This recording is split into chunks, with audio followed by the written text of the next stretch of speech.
supporter of the state's folk artists, including musicians, storytellers, and craftsmen, and has really, through her work, sought to find innovative ways to present this to the citizens of Louisiana and people around the country. On a personal level, in the past, I've had the privilege of working with Maida on the cultural heritage section of Louisiana's Coastal Master Plan, and more recently with the Bayou Culture Collaborative, which is a program that brings together writers, tradition bearers, folklorists, and scientists to explore the connection between art and science in the face of ongoing coastal land loss and cultural shifts within the state. I'd argue that Maida's work on preserving Louisiana's traditional cultures is as vital to community resilience as the other work going on in the state that focuses on preserving Louisiana's land and its wetlands. So, with that brief introduction, I'd like to welcome Maida Owens, and looking forward to hearing from you. Okay. Well, thank you. This is a real pleasure to speak with y'all and share things that I'm very passionate about and mean a lot to me. I'm going to go ahead and screen share. Where'd it go? There it is. All right.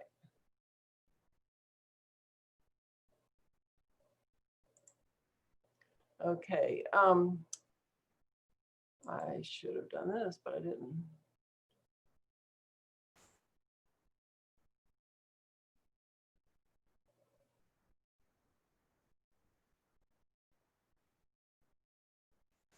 Nope, that's not it. I apologize for this. And that's not it either. I very seldom do this. Go down to the bottom right. Okay, you got it. Okay. As Scott said, I'm with the Louisiana Division of the Arts Folklife Program, and I've been dealing with preserving cultures of the state for what now, 34 years? And actually before that, that's just as long as I've had this job. But a few years ago, I had a personal experience of addressing the idea of having to evacuate or move with the 2016 flood. And that personalized the coast. And when I realized that the people closer to the coast, I'm in Baton Rouge, have been dealing with this a lot longer and much more intimately than I had. And I realized that the Folklife program needed to address this. And then getting to know Jonathan Foray and the group at Nichols and more of the people at the Louisiana Folklore Society, emerged the idea of the Bayou Culture Collaborative. So I want to share today with you what we've done as a program and what we possibly could consider while we try to sustain the cultures in the face of land loss. My focus is really very much on what happens to the coastal cultures as migration increases, because it's already been happening. But even in the best scenarios, it's going to be increasing in years to come. And I like to frame what I do with focusing on our grandchildren and great-grandchildren. And I imagine them 20, 30 years from now saying, wow, I wish they had thought about this. I wish they had done that. So what could that be, in terms of helping the cultures and the population movements that are going to be coming? The Folklife program is generally known, most people know it through the website Folklife in Louisiana, and this is where we share a lot of articles, photographs, documentation about all the traditions of the state. To let you know where I am in state government, the Folklife program is within the Division of the Arts. which is in the Office of Cultural Development, Cultural Recreation and Tourism, which is all under Lieutenant Governor Billy Nungesser. Louisiana is unusual in having most of the cultural agencies in one department, by the way. A lot of states are jealous of the way we are structured. The mission of the program is to identify, document, preserve, and present the folk traditions of Louisiana. And the program started in 1979, right when CRT was created. Notice that identify, document, preserve, and present, and generally most of my projects in the past have followed that order. You identify, document, and then think about the preservation and the presentation. And this will relate to what how we had to adapt our strategies for the Bayou Culture Collaborative. In the past, we focused on regions of the state. For example, we spent 20 years off and on looking at Northeast Louisiana, and that resulted in a virtual book that's online called Delta Pieces. I spent 5 years having people interview. I think it ended up being 144 individuals in Baton Rouge, and trying to reveal more about the traditions of of Baton Rouge, because a lot of people felt like Baton Rouge didn't have any culture. Had people who did not want to research in Baton Rouge because of it. The traffic seems to overwhelm everyone and put it in a negative light.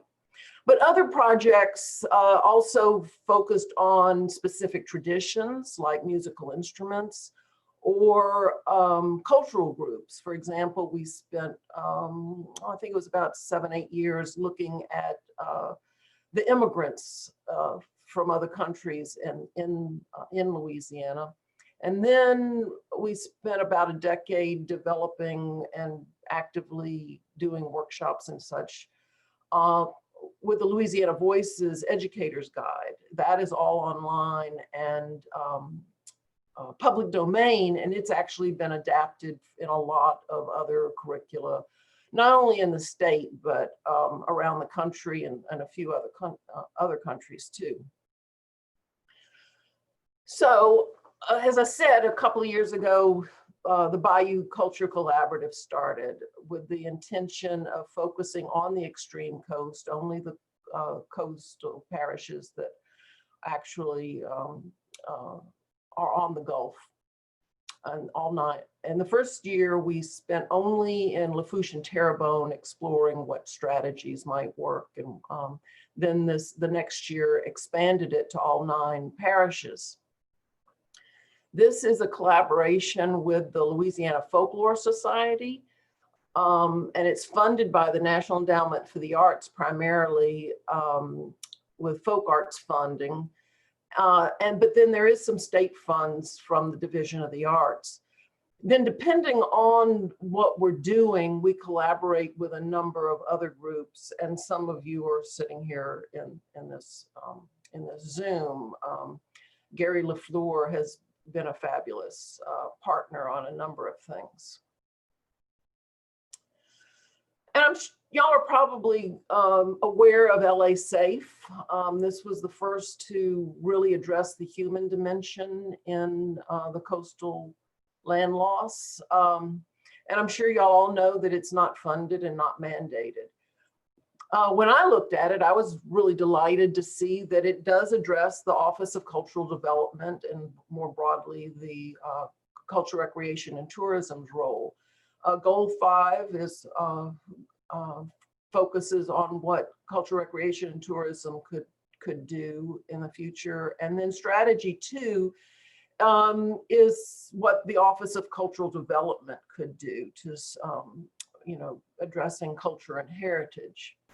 But again, it's not funded and it's not mandated, but I'm delighted that the cultural issues had already been recognized by some before I started focusing on it. And I should say that I am from Baton Rouge in New Orleans. I've lived here almost all of my life. I remember in the 70s in graduate school talking about the football field and the land loss and such. So I was aware of everything, but I didn't feel the urgency until much more recently. So a few comments about culture. Culture is actually very resilient. I've heard a lot of people say we're going to lose our culture. Well, it's impossible to be human and not have culture. It's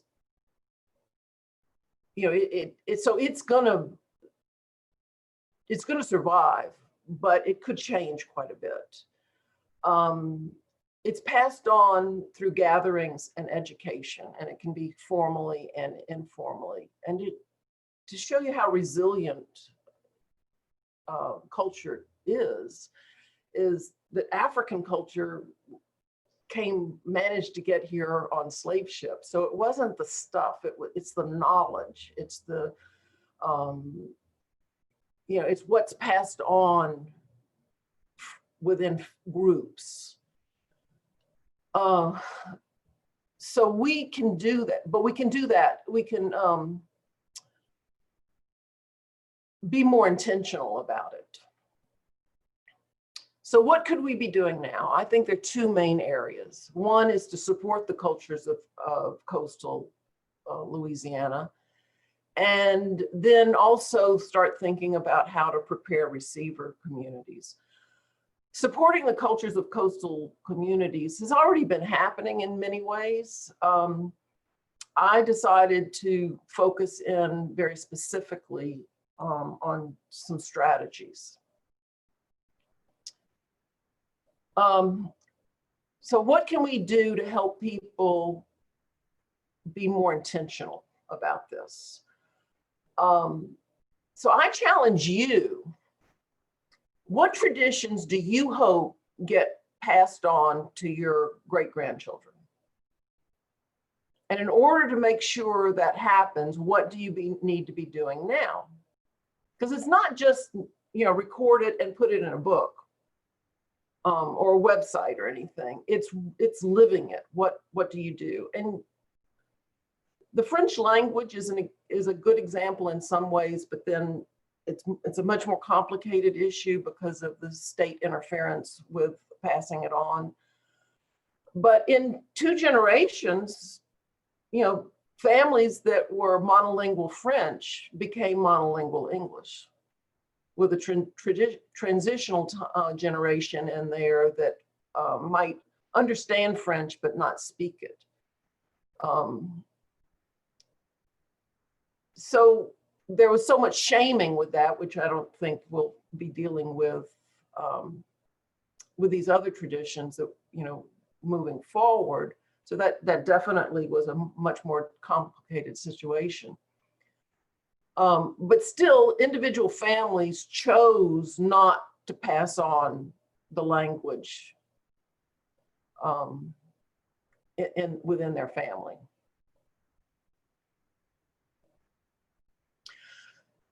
So even before COVID, and with the very small amount of money that I have, I only have $30,000 a year for this. I decided to focus on workshops, gatherings, with 2 different intentions. One, Scott alluded to, with bringing together people to dialogue about the issues. And those I call the sense of place and loss workshops.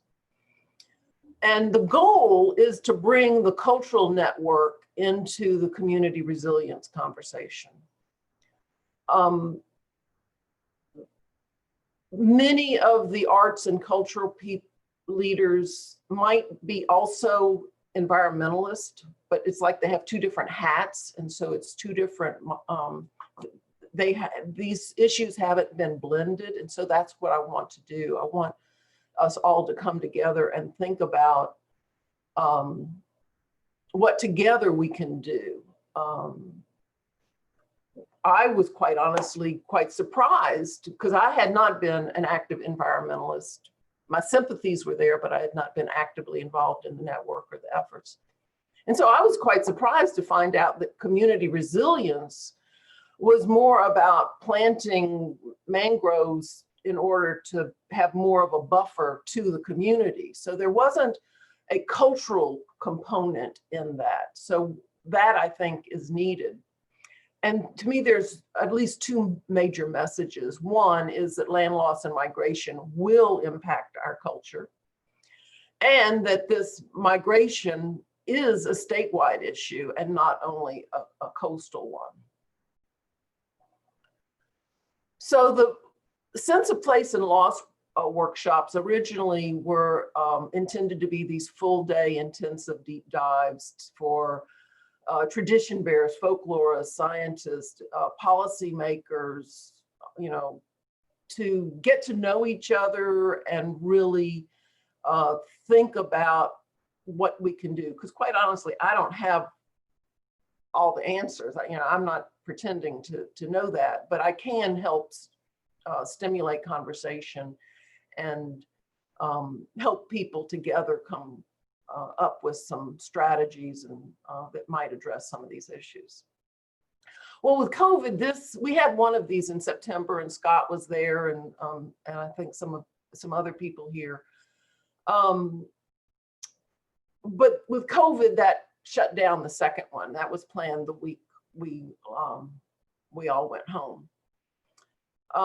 So I changed the strategy to be smaller Zoom meetings, and that would, right now I'm trying to focus on informing and engaging the Arts and Culture Network, and then we'd be that much better positioned to when we really focus in on the dialogue with the policymakers and the scientists, the people who are more environmentalist. The second kind of workshop I call passing it on. And that's where we pay a tradition bearer to pass on a tradition within, and preferably within their community. The boundaries of different traditions vary according to the community and the tradition itself. The most, I guess you could say, closed example of a tradition is the Chitimacha basket weaving. They only teach Chitimachas and will not share that knowledge with others. And I respect that. That's very appropriate. A good example of a tradition that isn't so community bound is blacksmithing. Every community had to have blacksmiths, and so your cultural background is not does not restrict you from that kind of information. That's not near so culture bound. So in the first year of Bayou Culture Collaborative, I experimented with a number of things, with presentations and funding, adding components to festivals that I'll talk about later as a strategy. But now we're really focused on the passing it on workshops. But in the last 2 years, these are all the Native groups that we've supported. Some of these were presentations, and some of them were culture camps, and a lot of different strategies. But it's not restricted only to the Native groups. We've also supported all of these, and some of you were involved in some of these too.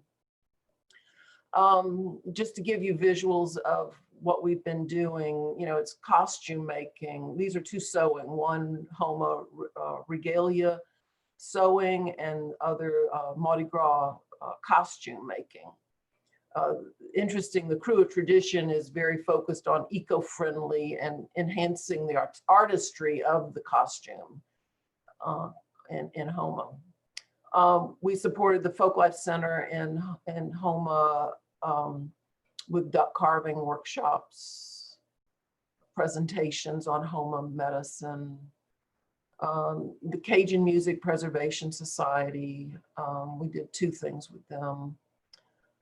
And then in the past, I usually used an example of what doesn't need state or public funding to be able to pass on is gumbo making, as gumbo making is not going to go away.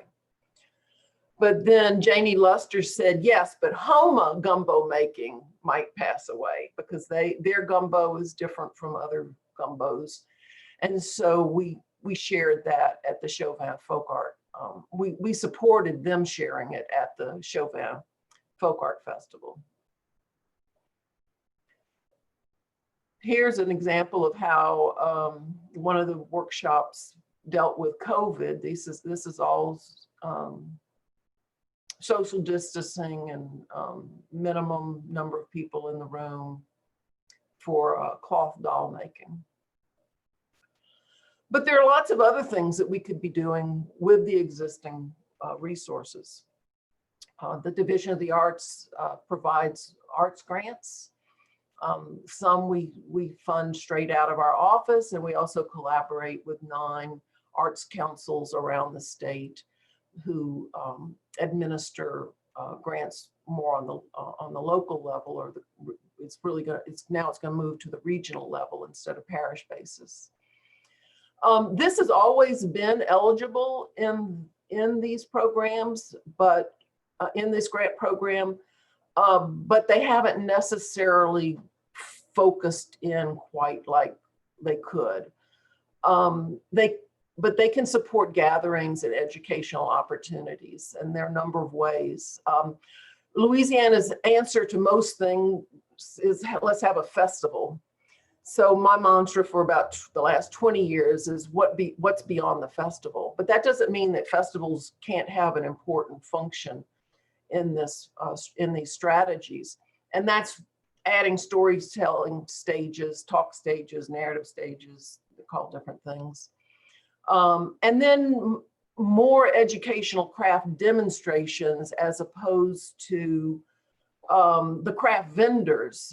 Most festivals are either out and out fundraisers for a non-cultural entity, or they simply have to generate, they have to pay for themselves. So frequently things like the food stage, the storytelling stage, and these other demonstrations that aren't just by the craft vendors don't end up happening, but they could. Then there's all kind of folk life centers, art centers, people giving classes and workshops. They can be heritage groups, like the Croatian group in Plaquemines, Mislenio Museum in St. Bernard. And then there's all kinds of youth activities, because this can be for adults and for youth. And as I said, LouisianaVoices.org has often been used in classrooms, or has worked its way into other people's educational efforts. But that, again, that's all public domain, and you're welcome to adapt any of those, but it does spark ideas. Here's an example of the talk stage we funded the first year at the Rougarou Festival. There's Gary. And he was actually a panelist. Carolyn Ware was the folklorist who coordinated all of this and presented the different sessions.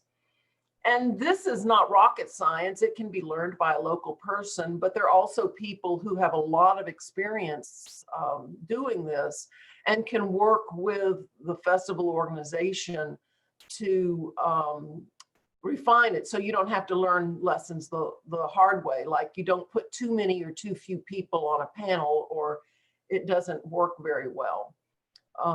But there's definitely been a strong theme with all of this, with traditional medicine, plant lore, traditional ecological knowledge, as this one was. And these are examples of festivals that have done more elaborate demonstrations to engage the public. The United Home and Nation used to build palmetto homes houses at festivals, but very few of the festivals are happening like this. It's a lot of work. You got to pay people to do this kind of thing. You can't expect tradition bearers to come out and do this for free. Unless you're just drawing on your usual, your volunteer pool. But I would like to distinguish between the tradition bearer and the historical reenactors. The living history people are frequently retired people not from these cultures who, want something interesting to do on the weekends. So they will volunteer for this kind of thing. But my preference is for people to actually interact with people really from the culture who are living these traditions. Jazz Fest has the most elaborate craft demonstrations. In the Folklife Village there, they even have, every year they have, they feature the building arts, and they actually have bricklayers out there and coppersmiths and plastering and all kinds of things, slate roofs, all kinds, they're a for-profit festival, and they have a budget in order to do this. It's still interesting because it's still the stepchild of Jazz Fest. The status things are the music stages. Now, there are other things we could do with more money. We could do more of the above if the arts grants had more. But there are other arts types of grants that could be done. I would love to see, and this is if I had my wish list, if I had a magic wand and I could do what I wanted, which I don't. I would like to see us offer capacity building grants. And I'll give you some examples. For the needs assessments of cultural groups, I'll use two groups that I'm aware of. Most of the Croatians in Plaquemines Parish have moved up into Belle Chase. Their network is still pretty strong, but I'm sure they would want to be able to address, being able to pass on their traditions and strengthen their network. On the other hand, the United Home and Nation is a very strong organization for sure. But they have had a lot of people move to Baton Rouge. I've just recently learned about this. And so you have all these HOMA in Baton Rouge. And the person who was telling me this, I asked, well, do they have a leader? No. Do they hang out at a certain bar or have a gathering place? Do they, are they in a church? Do they intersect with each other? Are they in the same neighborhood? No, they're spread out all over Baton Rouge, no particular gathering place. Well, that is the perfect scenario for losing your culture, because the family-based traditions could be passed on, but there are a lot of traditions and cultural knowledge that people will more than likely drift away from. So they could have a needs assessment and have a plan to pull these groups together and help them maintain their identities. The planning grants for receiver communities, I'm not aware of this happening yet, but if it is, I would love to know about it if you know. I don't think the whole lot of thought has been given to receiver communities in the long term. I know that that's been discussed with some of the CPECs and Water Institute efforts. Right now, Homa and Thibodeau are identified as receiver communities. I recently learned that, and this was just in a newspaper article I read, that a whole bunch of people from Chauvin relocated to a neighborhood in Homa. And the Homa people were annoyed that these outsiders were invading their subdivision. There's other cases of a whole bunch of St. Bernard people moving to subdivisions in on the North Shore. And I've heard of two, one near Hammond and one near closer to in St. Tammany. But there are strategies you can do for receiver communities to help the new people, the newcomers and the long-term residents get to know each other, blend there. And a lot of these are art-based activities. But there's more planning, more thought that needs to go into receiver communities, because one day, it might not be for 80, 100 years, but one day, Houma is not going to, and Thibodaux are not going to be the receiver communities. And Baton Rouge is already a receiver community in a much less aware. But in my neighborhood, one side of me was a Hurricane Katrina evacuation house, and the other side of me was St. Bernard people that had relocated to Baton Rouge. But it's going to be pushed into rural communities. It's going to be pushed into Alexandria, Monroe, Shreveport, you know. So there's a whole lot more thought that needs to go into receiving communities. Now, I would like to see artist grants to engage communities, increase in awareness of issues, because artists have a way of connecting with people and getting people's attention that few non-artists, quite frankly, have the ability to do. And I'll use an out-of-state artist as an example. Xavier Cortada is an artist in Miami, and he created the Underwater Homeowners Association. And members put a sign in their front yard that indicated how many feet underwater their home would be by what date, what the predictions are. And that just increased awareness in a really profound way. So I really think we need to empower the artists to, you know, now this is already happening in some ways. You know, there are arts groups that are doing some things. A studio in the woods has supported amazing artist residencies regarding this, but getting it out further, it needs to happen.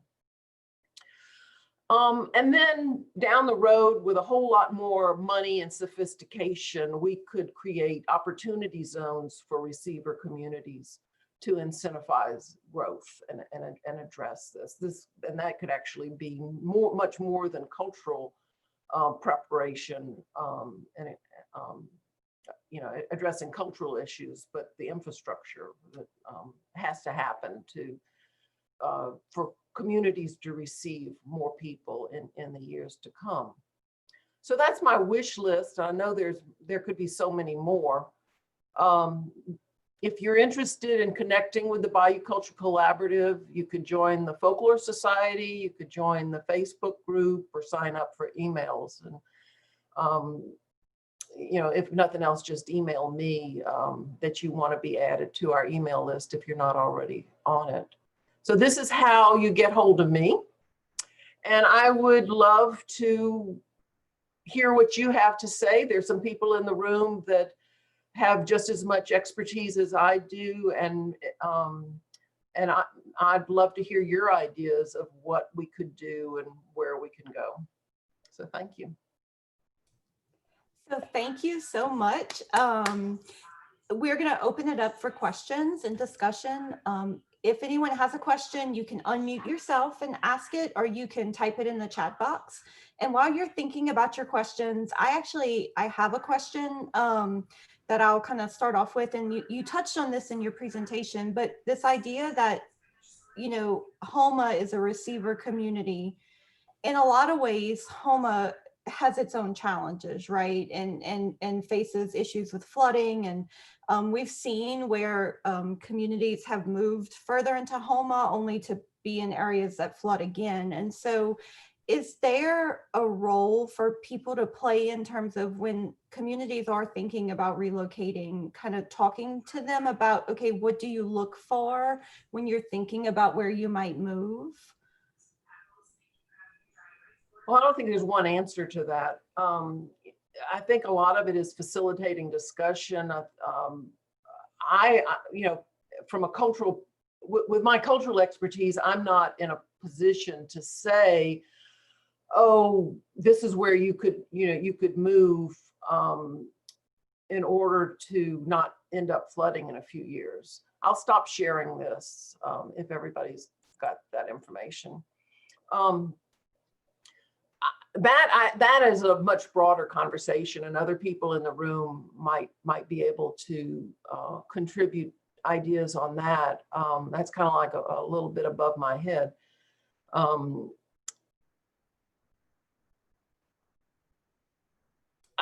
Some groups are doing it themselves, like the St. Bernarders, who I don't know the whole story of this, but I think a new subdivision in Hammond was opening up, and so they bought out the whole so that was individuals making individual decisions. It's known that the North Shore, you know, doesn't flood as easily, and their proximity was significantly closer. But where people in Houma should be recommended to move, I don't know, because what I've heard is the trend is for people to move up the bayou. Lafourche people move to Thibodaux. Terrebonne people move into Houma and above there. But at what point do they hopscotch over that? You know, do they come to Baton Rouge? Do they go to the North Shore? You know, along I-10.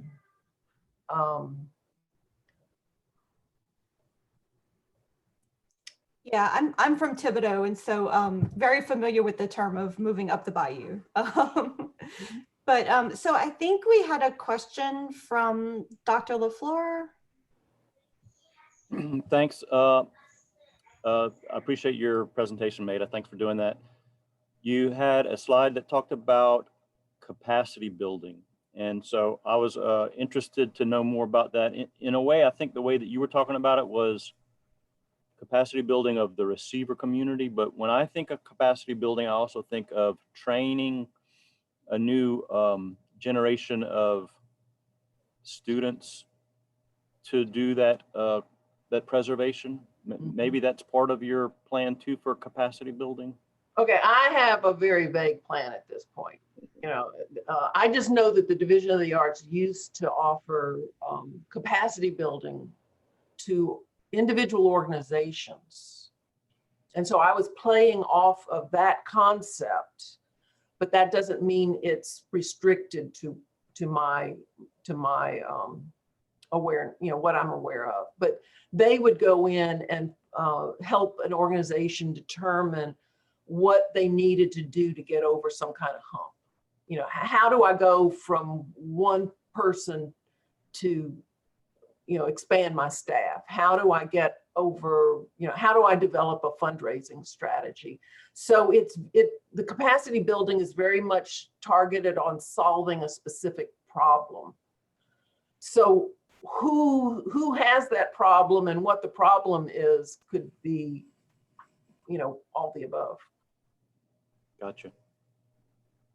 If there's not another question, I do have another one, and it's about CARES Act funding. I heard that some art groups are getting funds from the CARES Act, but I might have missed the notification, the request for proposals or something. Do you think that's all used very up? specific. The National Endowment for the Arts got monies for CARES, and we were restricted to giving it only to arts organizations. And to be an arts organization, it has to be your primary function in your mission statement. So that was distributed to the arts organizations that were getting general operating support. And then we went through the past grantees that had gotten project grants and never gotten operating support from us, and gave them some CARES Act money. But no, there never was an open RFP for anything. Thanks. And that's because we were following NEA guidelines for the funds. This is Barbara Johnson, and I have an eco tour company that operates in the New Orleans area. And I just, first of all, this is just a terrific presentation. And it just really, what we do is, one of our passion is that we're, by celebrating the cultures and the amazing ecosystems and the ways of life and the fishermen, that, people will understand what we have and better, and what we're losing, in addition to seeing and experiencing coastal land loss also.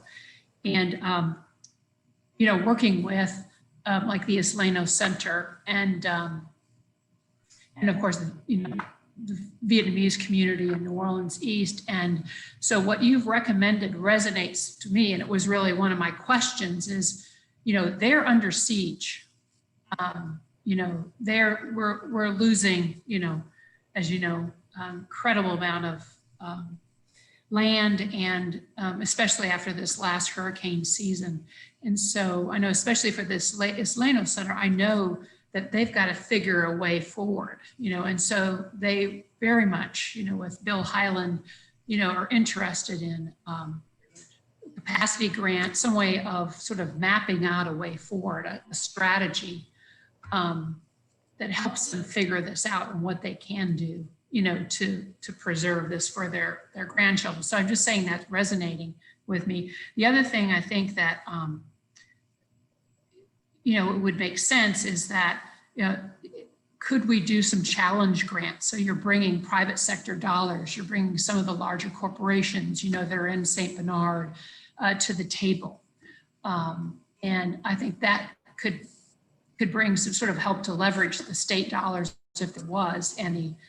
And I think it's also important that we've got to show the economic impact and the economic importance of this to get, so people can really understand when you lose your culture, it resonates through your community. It's, at the end of the day, it's who you are and everything, So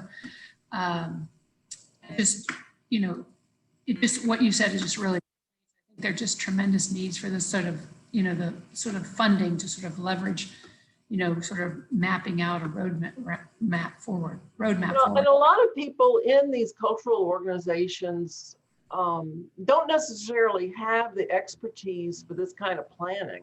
Right. Exactly. Or if they do, they don't have the funding to access it. So we just facilitating that, offering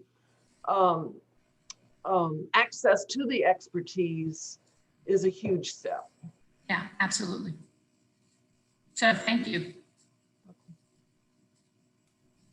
And so we do have a question in the chat from Dustin, and he says, is there any way to pull folk life into coastal restoration protection funding, such as through environmental compliance, cultural resource survey work, or EPA environmental justice initiatives? Quite honestly, that is beyond my world. I have never been involved in that component, so I'd have to rely on other colleagues to hear more about that. What I have informally been told that, don't try to, that the CPRA money is only for the physical restoration of the coast, and they are legislatively mandated to do that, and they are prohibited from that. But are there other state or federal funds that could be used to address this? I'm just not familiar with a lot of those programs and funding, so I would need to rely on others to speak up, or again, I can stir the pot and I can throw out ideas, but I do not have a well-developed strategy at this point. I have opinions, but. And so related to that, and it might be a very similar answer, Scott said, that was my exact question. How can we adequately address issues related to culture and sense of place and a coastal protection and restoration process that is largely driven by physical/ecological processes and numerical modeling. Yeah, I know the strategies, you know, if for example, one thing you can do is look to immigrant groups and see how they have survived being displaced from their homeland, being plopped down in the middle of some place where nobody is related culturally to you. For example, any community that has any sizable Chinese population here, they're going to have a Chinese school. You know, other cultural groups will have centers. Well, there are some centers here, but they're usually all volunteer and don't necessarily have access to a lot of resources. So there are very specific strategies. It's more how to make them happen.